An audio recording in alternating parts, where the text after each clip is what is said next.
Hey guys, welcome back. So an awesome fan of the page sent us a video and we decided to put it to the test.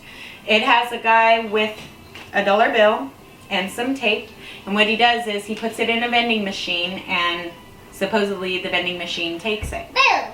So we got permission from someone that owns a vending machine to try this out. Let's see if it works.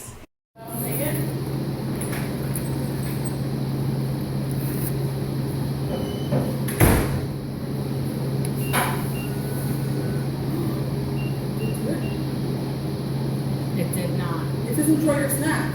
I know. Can I leave it in there? Oh. Leave it in there until you make your selection.